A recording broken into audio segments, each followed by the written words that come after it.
Hey guys, it's Sarah with my weekly reflection, and today I wanted to talk about feeling distant from God and how we can overcome that and kind of my experience with it. So for me, it started in high school, and when I first started high school, I started struggling with my mental health a lot and just feelings of like anxiety and overthinking and things like that. And that caused me to not think that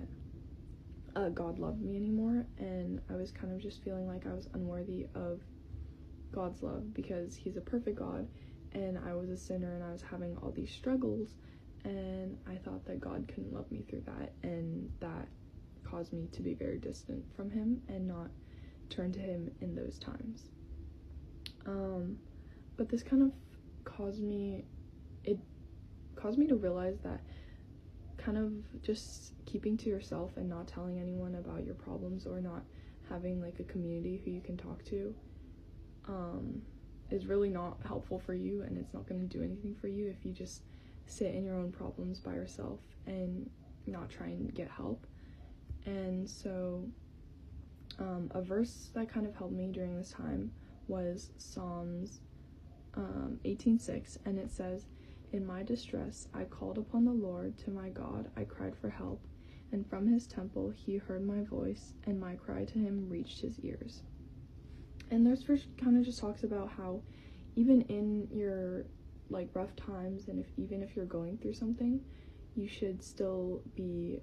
praying to God and asking him to help you through anything that you're going through, because he hears you and he's still with you and he still loves you no matter what.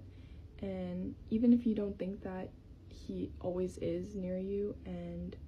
if you draw near to him, he will also draw near to you. So yeah, that's kind of how I've been like working through my struggles and my problems. And it's just a reminder to always call upon God, even though you think he's not there. He will always be there for you, and his love, like God's love, is bigger than anything that like you are going through, any worldly struggles that you might have. And so if you guys are struggling with that, I hope that this will encourage you to just be consistent with God, keep reading your Bible, keep praying to him, and like God will help you through anything that you have. So yeah, that's all for today.